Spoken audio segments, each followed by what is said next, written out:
sumber-sumber kekayaan alam.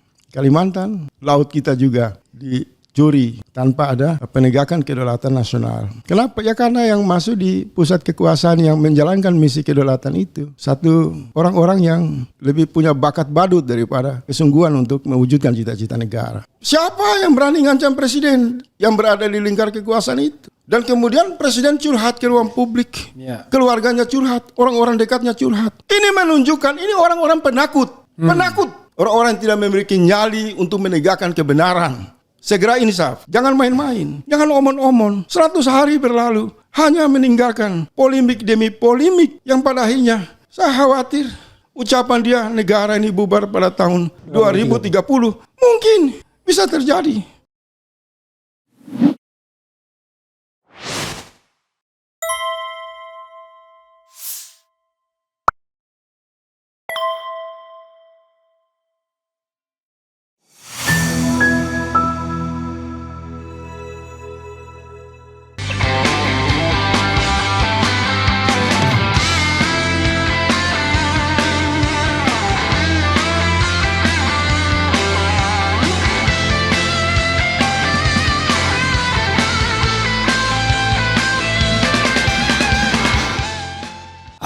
Assalamualaikum warahmatullahi wabarakatuh.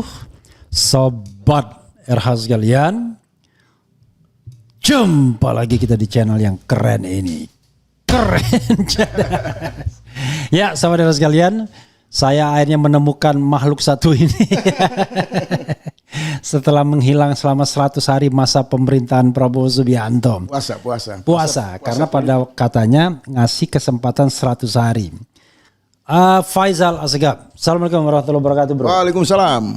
Langsung saja, bro, ya. Revolusi. Jadi ada, wah ini ada tanda-tanda. Kita main trivia ya, iseng-iseng ya. Siap. Ini tentang Prabowo semua ya. Oke. Anda harus jawab salah satunya. Anda percaya atau tidak? Tidak. Yakin atau tidak? Tidak. Harapan atau tidak ada harapan? 50-50. 50-50. Ya sudah itu aja. Ya saudara sekalian, saya mau memulai dengan fenomena terakhir. 1. Deddy Corbuzier akhirnya diangkat sebagai staf khusus Menteri Pertahanan, which is orang dekat Prabowo Subianto, yaitu Syafri Samsudin. Dan Deddy Corbuzier diangkat sebagai letkol tituler pada era Prabowo Subianto. Termasuk ikut juga aktif mengkampanyekan, paling tidak hadir dalam kampanye-kampanye Prabowo, terutama kampanye kemenangan. 1. Yang kedua, ada pernyataan dari Hasim Joyo Hadikusumo bahwa katanya sudah ada orang yang mengancam jiwa Prabowo. Ya. Ini agak aneh juga, saya lihat potongannya. Lalu katanya ada juga orang yang menyuap, menyogok, baik dirinya maupun Prabowo dan dikembalikan. Ya. Itu pernyataan dia yang saya baca di berita demokrasi.id. Karena yang begini-begini tidak akan muncul di media mainstream kan. Yang ketiga, kita tahu bahwa katanya lucu aja orang-orang yang ingin memisahkan saya dengan Jokowi, kata Prabowo Subianto. Dan saya nggak malu mengatakan bahwa saya belajar dari Jokowi. Saya udah bahas di video apa yang dipelajari dari Jokowi ya kan. Salah satunya adalah menang dengan cara curang, itu saya yang dipelajari ya kan. Dan Jokowi balas menyambut, enggak saya yang belajar dari Prabowo. Jadi ini gurunya ya. Nah kemudian hal yang ada juga adalah 100 hari pemerintahan.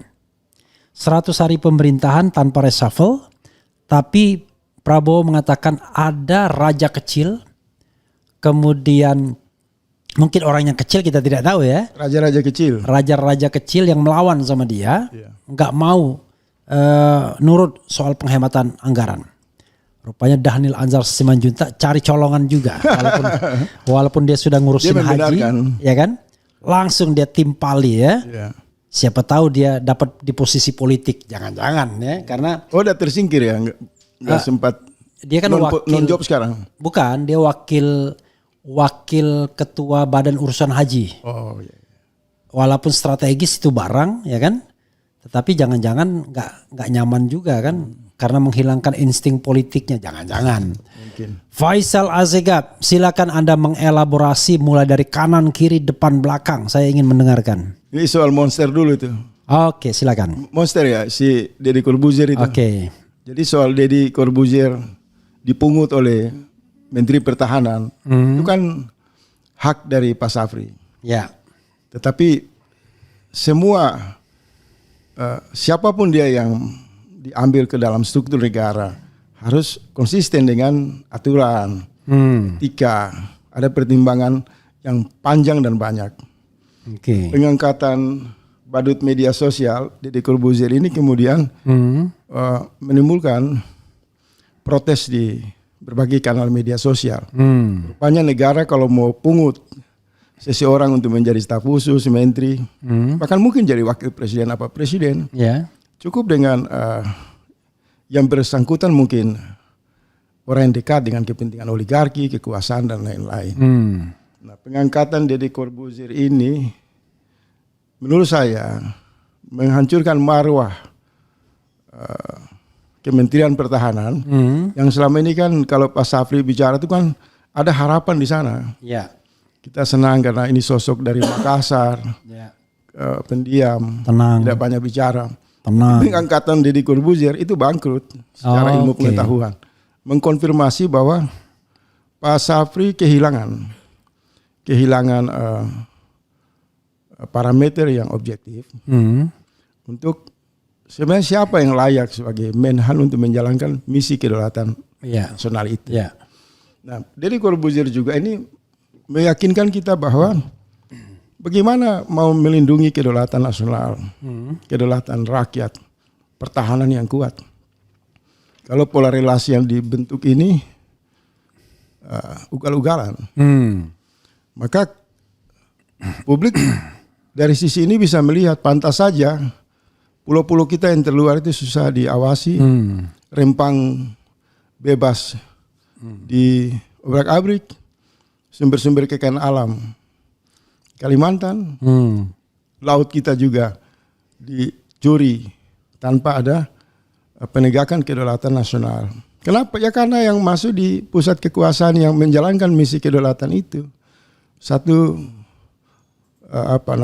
orang-orang yang lebih punya bakat badut daripada kesungguhan untuk mewujudkan cita-cita negara. Ya mungkin kalau Anda bilang bakat badut itu bahasa keras, mungkin bakat entertain. Saya pakai badut saja karena dia memang yang saya tangkap dari Corbuzier versi saya ya, kan dia sering lucu-lucuan sampai anak kecil menyangkut MBG makanan gratis kalau nggak salah. makan bergizi gratis. Tindakan ini saya nggak badut. Iya. Cuma Pak Safri tersungkur jauh. Orang yang paling dekat dengan inti kekuasaan Prabowo hari ini membuka aib sebenarnya. Ya. Bahwa badut dan peralatan militer bekas itu susah dibedakan. Jadi karena semangat jual beli pesawat bekas, kapal bekas, maka harus dicari lagi orang-orang bekas, orang-orang yang tidak punya kredibilitas dipaksakan masuk ke satu kelembagaan yang sangat strategi.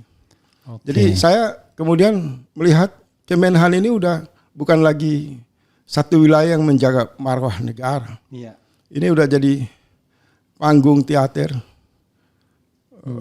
lucu-lucuan, tidak elok. Menurut Anda Karena masih itu banyak sumber daya baik, misalnya dari kampus. fatal sekali ya. Karena Fatal. dia kan bidangnya kan bidang komunikasi sosial politik ya. Ada bidang itu staf khusus bidang komunikasi sosial politik. Kalau dibedah berdasarkan kebutuhan negara secara ideal, itu tidak ditemukan alasan dalam pola rekrutmen Ya. sumber daya yang tidak memiliki kompetensi. Karena bernegara itu kan pertarungan gagasan, pertarungan sumber daya, kualitas manusia. Ada sistem penyaringan yang secara objektif memposisikan orang-orang terbaik karena memang kredibilitasnya, karena sumber dayanya. Iya, iya. Ini kan dibuang oleh Pak Safri. Iya. Karena Deddy Corbuzier mungkin dianggap bisa membantu pengalihan isu karena viral di media sosial. Ya. Jadi kalau Menhan mungkin ada sorotan publik banyak korupsi di sana, pembelian alat-alat militer bekas, ya fungsi Deddy Corbuzier mungkin Jadi pemadam kebakaran. dipakai untuk mengalihkan isu-isu Oke. dari sikap kritis publik. Tetapi dari sisi kewibawaan negara, Jenderal Bintang 3 yang sudah pengalaman panjang dan jauh bermain-main dengan cara rekrutmen seperti ini meruntuhkan semua apa yang dia jelaskan di ruang publik tentang visi, tentang kesadaran kolektif rakyat yang harus sungguh-sungguh menjaga kedaulatan nasional kita. Ternyata saya terpaksa harus dalam sedikit karena isunya begini. Yang saya dengar adalah ada friksi di internal Prabowo. Safri Samsudin ini adalah satu kelompok yang dekatnya ke arah Hashim, tetapi di satu sisi ada Mr. D yang konon katanya berseberangan. Ada juga oligarki tambang Kalimantan Selatan yang saya tidak tahu posisinya di mana. Anda menangkapnya seperti apa? Saya nggak mau berangkat dari situ. Oke. Karena kekuasaan itu pasti kan ada sinergi kelompok di dalamnya. Ya. Tapi kekuasaan bisa dinilai secara objektif atas outputnya kan. Nah, kebijakan mengambil orang-orang yang dianggap tidak layak, bukan kompetensi pada bidangnya, itu satu penghinaan terhadap rakyat sebagai pembayar pajak. Oke. Saya abang bayar pajak, rakyat bayar pajak, berharap di dalam struktur pemerintah atau negara diisi oleh mereka yang layak menerima imbalan dari rakyat kan.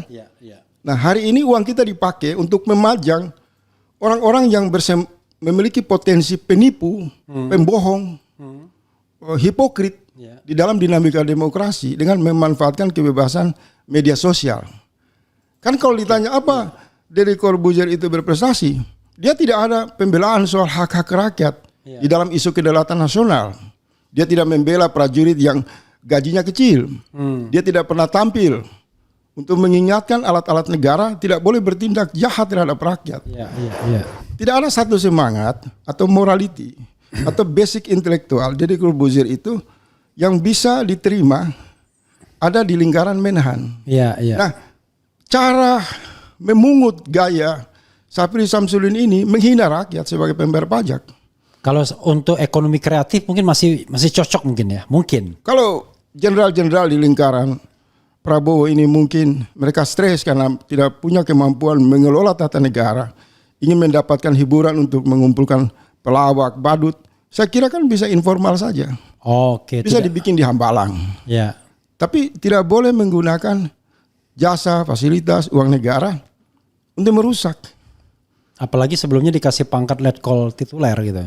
Ini udah rusak. Ini bukan sesuatu yang menonjol satu secara tunggal. Sebelum kan Menkom Info juga merekrut kan, Buzzer sebagai staf khusus. Kemudian juga kelompok pembela Jokowi yang bermain dengan akun-akun anonim. Kemudian juga menjadi komisaris-komisaris di BUMN. Nah, cara-cara atau pola rekrutmen atau kultur busuk seperti ini, kita kehilangan serela untuk berbicara negara dalam konteks idealisme. Negara yang berbasis knowledge. Ya kan, apalagi spiritual. Jadi kita harus tiba pada satu kesimpulan, ini bukan tata kelola negara. Ini praktek premanisme manajemen terminal. Di mana setiap orang diangkat di dalam kekuasaan itu like and dislike. Asas faedah pada kebutuhan kepentingan preman di situ. Itu menurut Anda apa kepentingan orang seperti Safri Samsudin merekrut Deddy Corbuzier? Apakah ini independen ataukah perintah? Kalau di negara-negara yang maju ada jenderal bintang 3 yang punya pengalaman dan selama ini menggambarkan wajah yang seolah seram, berwibawa, tapi kan kemudian keropos. Dia memilih relasi itu menunjukkan sisi dalam. Oh, sisi dalamnya kosong. Kadang memang rakyat itu sering dikelabui dengan apa yang sering kita sebut juga topeng kan, pesona palsu. Tapi kalau pada kebijakan itu mencerminkan sisi dalam. Ya, orang boleh wajahnya kelihatan garang bela rakyat, ya kan? Kelihatan dia baik dan lain-lain, tapi nanti diukur saat dia berkuasa dan membuat kebijakan.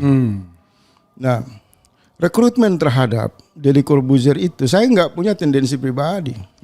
Kalau dia seorang yang profesional, yang memang memiliki komitmen untuk memperkuat Kementerian Pertahanan dari berbagai aspek, dia juga menunjukkan loyalitas dalam gagasan-gagasan besar untuk membela kepentingan nasional, dia pantas direkrut sebagai Menhan.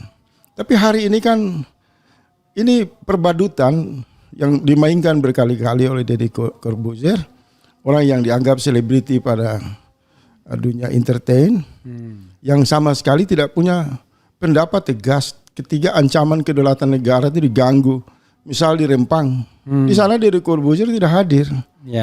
Misalnya ada jenderal-jenderal yang terlibat dalam permufakatan jahat, membacking tambang-tambang asing di Kalimantan, di Papua yang merugikan rakyat, yang jelas-jelas merusak tatanan kedaulatan negara. Deddy Corbuzier diam. Misal ada jenderal yang dijadikan kabulok, menabrak aturan TNI. Deddy Corbuzier nggak punya sikap kritis. Lantas orang ini dipungut untuk apa? Kita sudah bisa menduga ada dua kemungkinan di pikiran Pak Safri itu. Pertama, mungkin dia melihat bahwa Deddy dibutuhkan untuk menghadapi tekanan publik yang berkaitan dengan sikap kritis terhadap kebijakan di Menhan. Misalnya kalau ada kebijakan pembelian pesawat bekas, kapal-kapal bekas, alat-alat bekas, ada korupsi di sana atau ada kekacauan di sana, mungkin Deddy Corbuzier sudah terbukti orang efektif bisa untuk pengalihan isu. Itu dugaan saya. Jadi orang daripada mendengarkan apa yang menjadi substansi, orang mau lihat sosok Deddy Corbuziernya aja. Yang kedua, cara merekrut orang di lingkar kekuasaan, baik itu Pak Safri dan lain-lain, itu menunjukkan mereka ini tidak punya parameter standar yang jelas di dalam bernegara. Ini penghinaan terhadap konstitusi, undang-undang, martabat, kebudayaan, nilai-nilai. Karena negara itu kan ruang sinergi dari semua keunggulan manusia yang ada di sebuah wilayah. Ya, karena jabatan itu terbatas, sementara orangnya banyak, harusnya cari yang paling unggul ya. Iya, demi apa? Untuk memberikan rasa keadilan. Tetapi kalau tradisi mengambil kekuasaan dengan gaya pendekatan manajemen preman terminal, maka kita kehilangan juga selera untuk berbicara value, bicara idealisme di dalam ruang negara itu sendiri. Karena yang kita hadapi ini pribadi-pribadi, perilaku-perilaku yang lebih memancarkan gaya-gaya karakter premanisme dengan mengabaikan interaksi yang berkualitas berbasis intelektual. Tapi kalau kita mau jujur, ya itu kan sudah dicontohkan oleh Prabowo dengan mengangkut 100 menteri dan wakil menteri serta jabatan setingkat menteri kan. Yang kalau kita bicara tentang prinsip meritokrasi, nggak ada di situ. Orang-orang itu diangkat semata-mata karena dia jadi tim sukses rata-rata ya. Iya, di sentrum kekuasaan kemudian terjadi kekacauan di cabang-cabang kekuasaan yang kita bicara ini kan, Menhan, di beberapa kementerian juga kan, keonaran-keonaran Saya kehilangan cara berbicara untuk menjelaskan hal-hal yang tidak berkualitas seperti ini. Ibarat kita tuh dipaksa lewat di pinggir jalan, kita lihat bakul sampah. Tapi Anda kan kemudian disuruh coba dibahas ini apa komposisi di dalam, isinya sampah semua. Pada awalnya Anda sangat menaruh respek kepada Safri. Saya respek semua yang saya anggap orang-orang yang membela kepentingan rakyat. Saya akan berada pada posisi yang ikut bangga dan mendukung. Dan Safri salah satunya. Tetapi dalam beberapa hari ini saya mencoba mengamati sisi yang paling inti dari kekuasaan Prabowo, yaitu bilang Pak Safri kan. Kemudian saya menemukan, bukan hanya raja-raja membuat keonaran, ada juga mereka yang berkarakter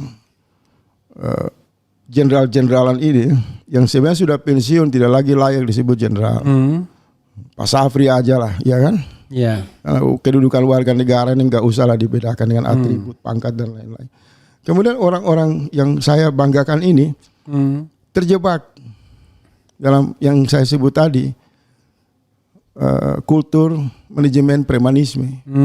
Kan ciri manajemen premanisme itu kan suka-suka. Sumber kebenaran mereka.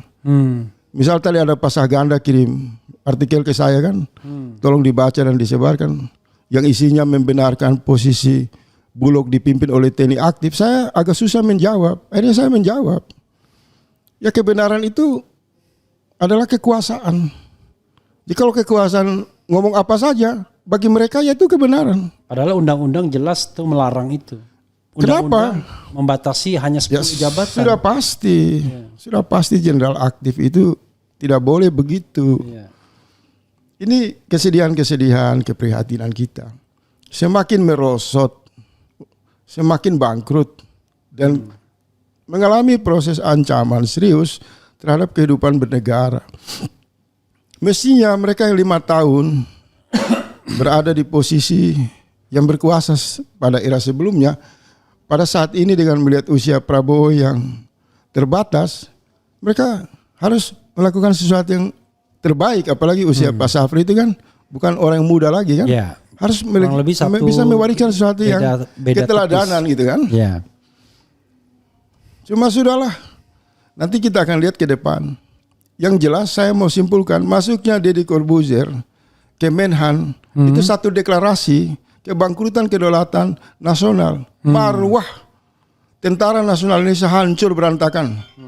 Jadi semua doktrin tentang persatuan nasional, stabilitas nasional, gangguan dan ancaman, itu semua omong kosong saja. Saya udah nggak percaya. Karena lembaga yang sangat vital dan strategi bisa disusupi oleh salah satu pendekatan metode rekrutmen staf khusus yang akal-akalan, yang sangat bernuansa manajemen premanisme. Sebagai pembayar pajak, sebagai rakyat yang ingin menghendaki negara ini berjalan bagus, harus berbicara tegas dan apa adanya. Semoga ini didengar dan dievaluasi. Kembalikan itu ke Deddy Corbuzier dengan dunianya. Jangan campur aduk lah. Ya. Jangan jadikan negara ini sebagai baku sampah negara. Dunia gitu. Entertain walaupun badannya bela negara. Mau pangkat, mau badan gak penting. Pertarungannya itu menyangkut morality, menyangkut kejujuran dan amanah. Semua atribut simbol-simbol itu gak penting. Itu satu. Yang kedua, tadi menyangkut dengan penghematan anggaran. Ya. Nah, program Pak Prabowo soal penghematan anggaran ini menurut saya dari sisi tematik, ya, ini sangat bagus. Negara mengajak kita hemat. Ini satu panggilan yang bagus. Tetapi dalam prakteknya belum ditemukan arah dari tujuan efisiensi anggaran negara itu seperti apa. Dan sejak deklarasi gerakan penghematan anggaran yang dilakukan oleh Prabowo ini dilakukan, sudah muncul pro kontra. Karena mereka menganggap belum jelas penghematan seperti apa yang dianggap efektif. Ya. Untuk yang dimaksud menghilangkan kebocoran uang negara, efisiensi anggaran. Nah, ini akan menjadi masalah di kemudian hari. Salah satu kejatuhan Gus Dur itu juga dipicu oleh isu efisiensi anggaran yang kemudian menemukan perlawanan di level birokrasi aparat negara di level bawah. Karena pada saat itu Gus Dur punya maksud hemat anggaran, tetapi kemudian menimbulkan dampak kerugian pada birokrasi kelas menengah bawah. Sementara di level pejabat mereka tidak terjadi penghematan. Mereka justru lebih bebas, dibiarkan bebas, nyolong sana nyolong sini. Sementara pegawai kecil, prajurit, TNI dan Polri, aparat negara yang berkedudukan di level bawah itu dipaksa ikat pinggang, dan pada akhirnya terjadi gejolak di dalam internal organisasi negara. Tapi paradoksnya itu bro ya, dari awal kan kita sudah melihat ini anggaran pasti cekak ya, utang harus dibayar baik pokok maupun bunganya. Tapi kemudian kementerian dan wakil menteri, pejabat-pejabat itu 100 lebih. Padahal itu kan pasti pemborosan karena tidak hanya soal gaji dan fasilitas yang bersangkutan tapi juga kementerian itu harus ada anggarannya dan lain sebagainya. Nah, negara lain cara berhemat itu adalah dengan mengkat birokrasi, sedikit mungkin pejabat. Baru-baru ini ada negara yang melakukan itu. Indonesia dari awal seperti paradoks jadinya. Saya kadang-kadang nggak ngerti pola pikir Prabowo. Sama seperti dia bilang ada raja kecil yang mulai melawan sama dia. Kalau memang melawan kenapa nggak di-reshuffle dan lain sebagainya? Silakan bro. Iya, soal penghematan anggaran dulu. Pertama, kalau tujuannya baik pasti kita dukung kan. Ya. Itu kita garis bawahi. Siapa yang nggak mau negara ini hemat sehingga tidak terjadi kebocoran. Ya. Tetapi langkah-langkah penghematan ini penuh dengan kemunafikan. Kalau kita mengambil contoh misal di negara-negara lain, Jepang atau negara-negara Eropa, penghematan itu kan dibuktikan dengan kehidupan kesederhanaan para pejabatnya. Ya. Mereka tidak ugal-ugalan menggunakan fasilitas kekuasaan untuk melakukan korupsi dan kolusi. Ya. Kemudian mereka tidak perlu berkampanye untuk mencari simpatik dengan isu penghematan anggaran. Ya. Tapi mereka membuat kebijakan-kebijakan yang publik menerima bahwa itu tujuannya untuk kepentingan bersama. Nggak perlu cari Tapi hari muka, ini kan tidak. Penerimaan dan pendapatan Prabowo dan keluarganya makin tinggi naik. Lingkaran kekuasaannya kabinet obesitas yang menguras anggaran. Kemudian tukar guling kekuasaan yang jelas-jelas berpotensi untuk membuat negara boros. Tapi di sisi lain, yang tadi saya bilang itu, pegawai negeri, aparatur negara di level bawah dipaksa untuk mereka ikat pinggang, tapi pejabatnya di level atas hidup berfoya-foya. Misal Menteri Luar Negeri Sugiono menggunakan uang rakyat terbang ke India, kemudian pulang ke Indonesia tidak membawa hasil apapun. Berapa puluh miliar uang habis ke India sana bersama Prabowo. Apa yang terjadi? Rakyat Indonesia sangat dilukai. Justru yang beredar foto pesta-pesta pejabat itu Sugiono, si Mayor Teddy, orang-orang lingkar inti kekuasaan Prabowo. Ini munafik. Jadi kampanye yang disebut operasi untuk penghematan anggaran ala Prabowo ini nanti akan menimbulkan perlawanan dari dalam internal birokrasi. Karena birokrasi yang berada di posisi bawah, guru-guru, pegawai kecil, prajurit, TNI, Polri, yang mereka menyaksikan bajingan ini di era Jokowi, bahkan mungkin sekarang presidennya memfasilitasi oligarki, merampok sumber-sumber kekayaan alam, korupsi di mana-mana. Setelah utang besar-besaran, kini pemerintahan berganti, mereka justru menindas rakyat di dalam struktur negara itu dengan mengatakan penghematan anggaran. Ini tidak adil. Kalau Prabowo mau penghematan anggaran, pertama 30 hektar tanah dia di Hambalang itu, dia hibahkan buat rakyat. Toh usianya udah mendekati 80 tahun. Katanya siap mati membela bangsa dan negara kan. Nah, ucapan itu dibuktikan. Mobil-mobil mewah, koleksi, harga-harga kuda yang miliaran rupiah, ratusan miliar itu disumbangkan, dilelangkan, dikasih untuk negara. Kemudian diikuti oleh pejabat menterinya. Ya kan? Menhannya, jangan lagi boros anggaran untuk beli pesawat bekas. Apalagi ada isu beredar mau beli itu kapal induk bekas dari Italia. Semangat itu dihentikan dulu. Baru kemudian keinginan yang kuat untuk mengajak rakyat dalam sistem negara, penghematan anggaran akan diterima secara adil.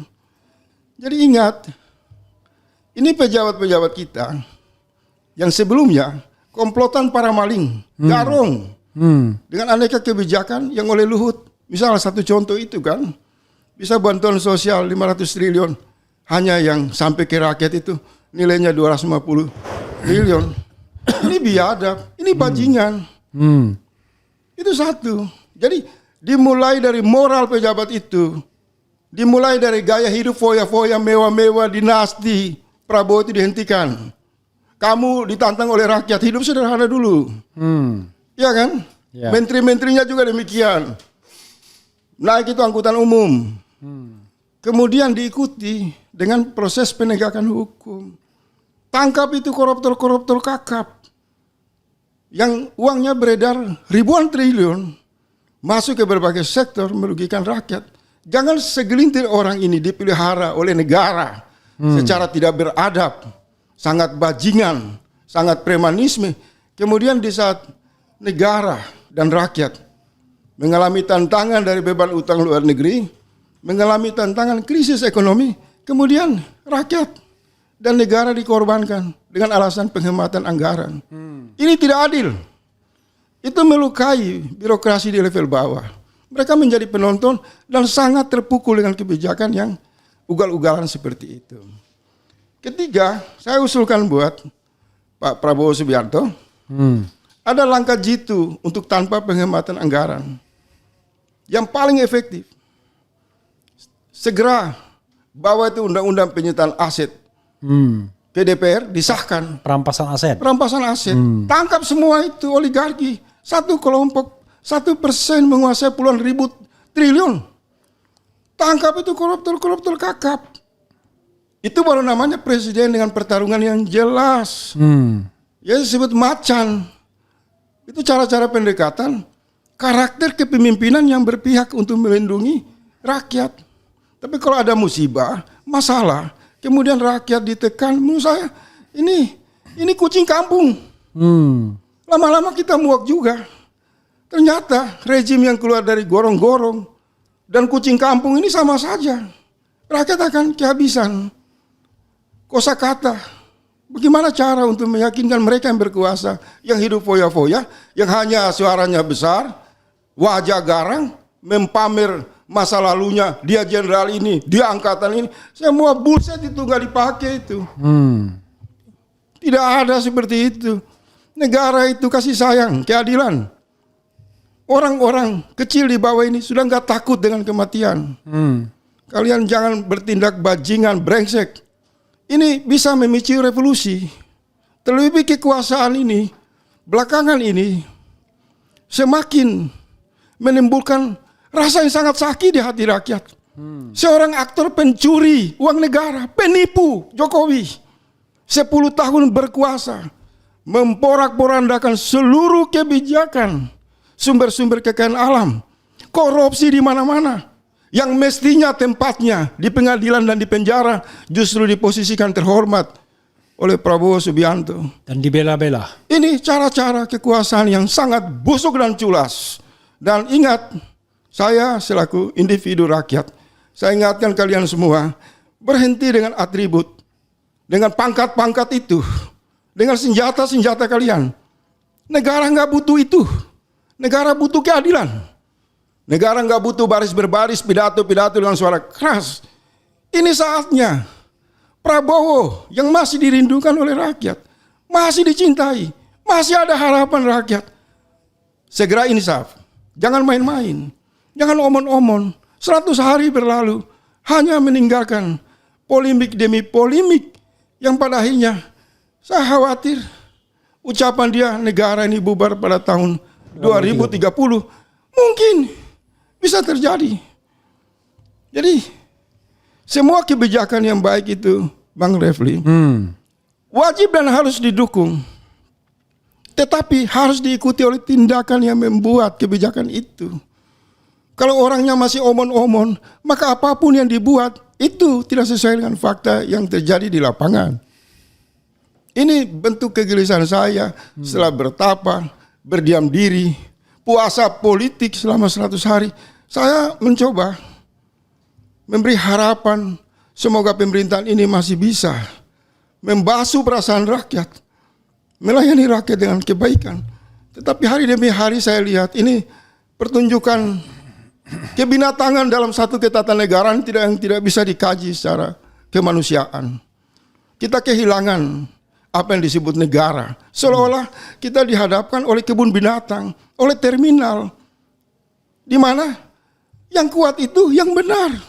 Yang berkuasa itu yang benar. Ini gila menurut saya. Harus dihentikan. Kita mestinya sudah harus menikmati setelah 30 tahun lebih, misal orang seperti saya yang terus berusaha mengambil jarak yang jauh dari kekuasaan, bersikap kritis terhadap kekuasaan. yang merindukan negara itu hadir, menjalankan prinsip-prinsip keadilan, supaya mungkin kita ini bisa menghibur diri dengan ke laut, bertamasya atau apalah.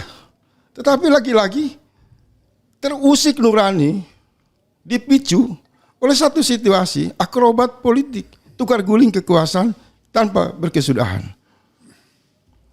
Kira-kira seperti itu. Oke. Jadi mohon maaf kalau saya hari ini agak emosi, meledak-meledak karena saya udah muak melihat para penipu berganti topeng dengan pidato-pidato omong kosong. Segera itu, kalau benar dia jenderal, dia betul-betul mau mati buat bangsa dan negara. Hei Prabowo, tangkap itu Jokowi. Saya minta itu, nggak usah seluruh rakyat, saya pribadi minta. Kita buktikan di pengadilan. Luhut sudah ngomong itu. Ada kerugian negara 250 triliun di depan mata Prabowo. Dan itu pelakunya adalah tidak lain adalah pembuat kebijakan itu Jokowi. Justru Prabowo puja-puji Jokowi. Ini sontoloyo. Nggak boleh. Tidak boleh penguasa itu yang dipilih oleh rakyat untuk tujuan memangku amanah, kemudian berakrobat dengan politik-politik omong kosong, kemudian menunjukkan kemesraan kepada orang yang menyakiti rakyat, yang menghancurkan jutaan hidup rakyat. Prabowo harus hentikan ini.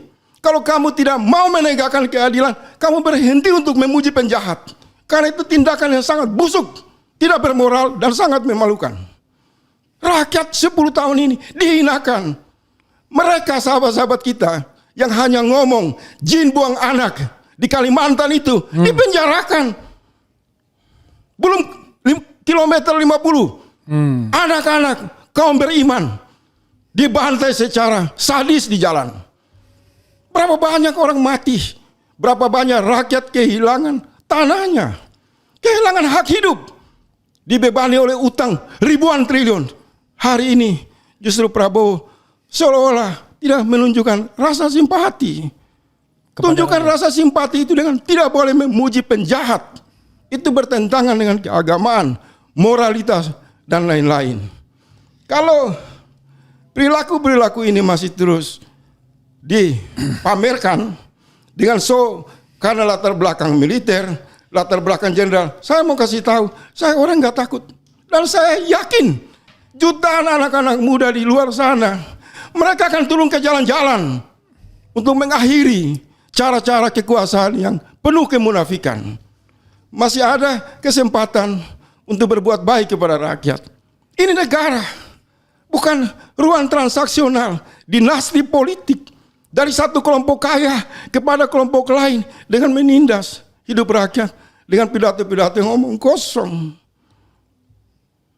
Itu pendapat tegas saya, Bung RH. Oke. Sorry.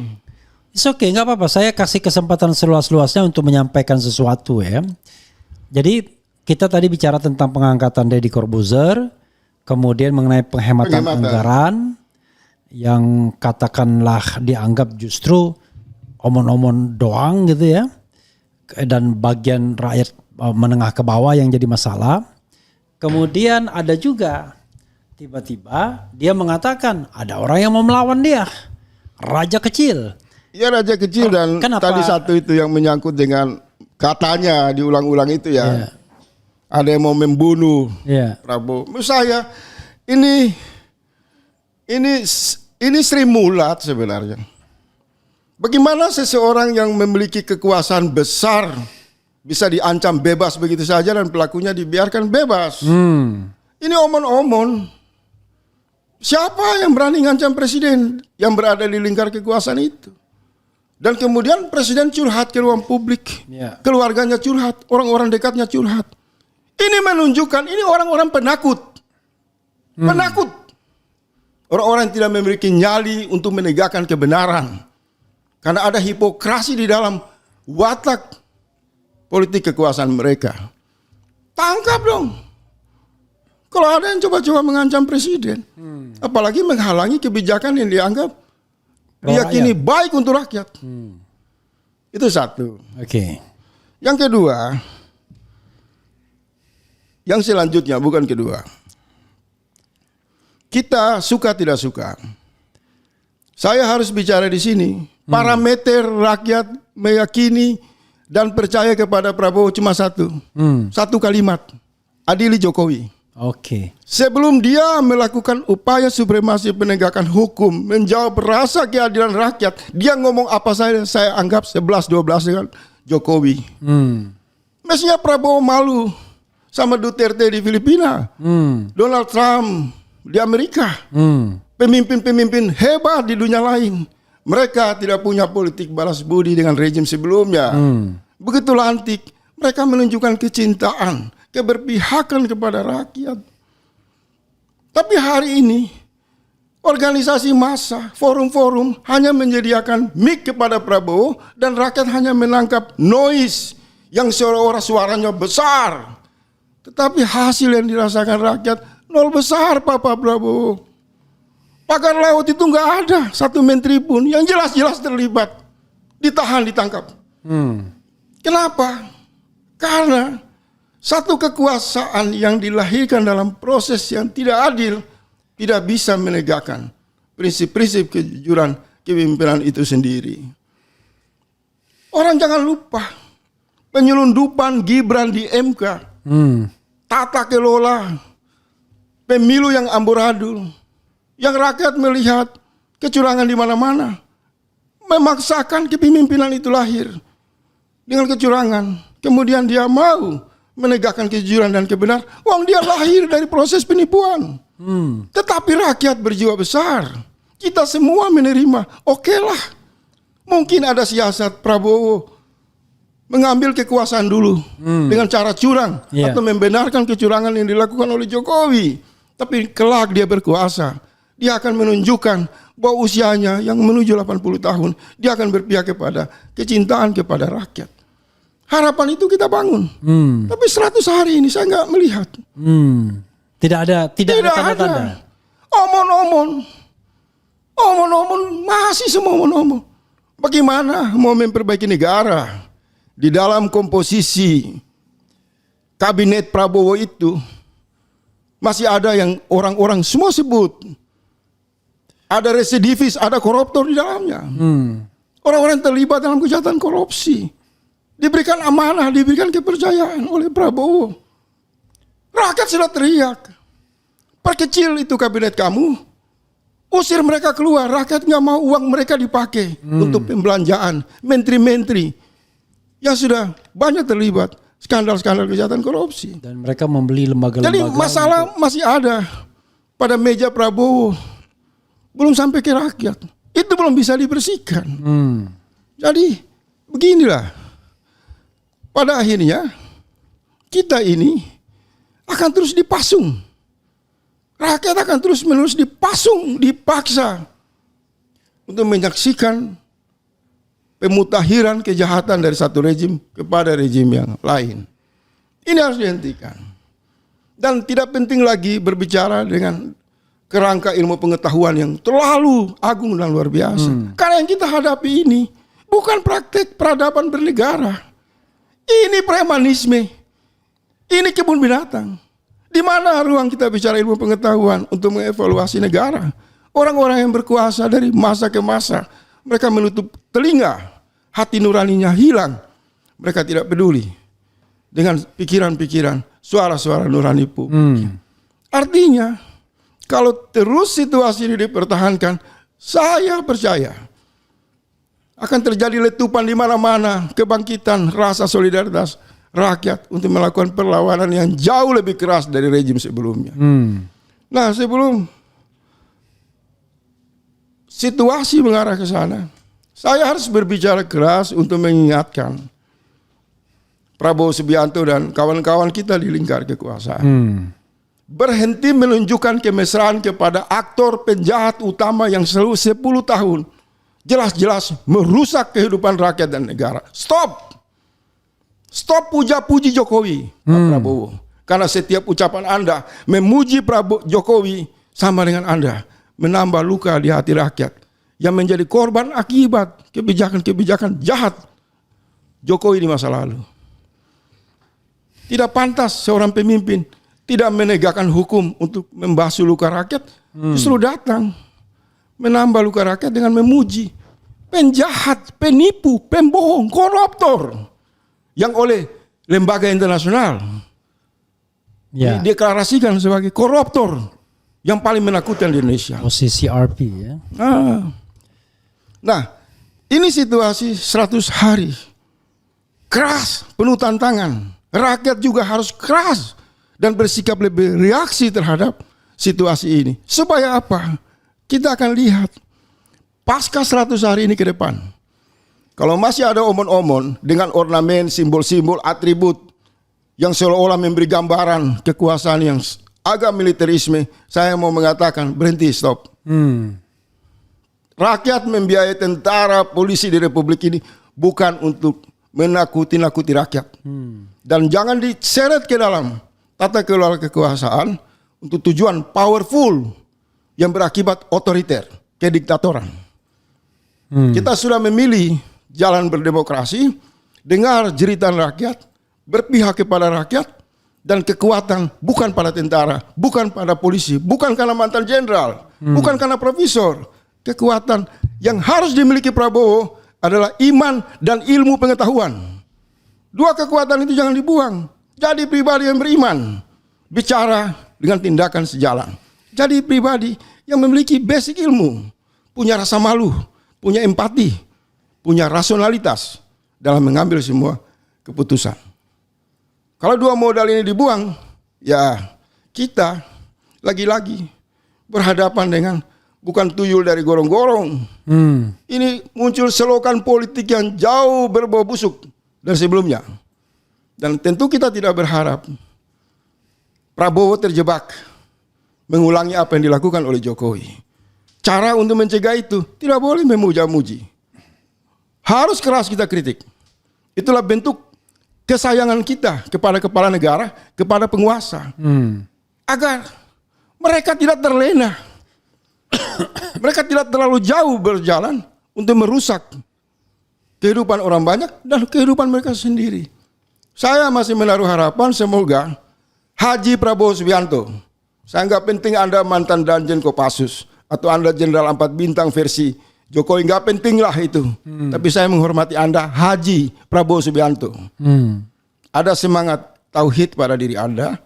Mari beri keteladanan. Penghematan anggaran negara diikuti dengan kuda-kuda Anda dijual semua, kasih buat rakyat. Aset-aset Anda dihibahkan kepada rakyat.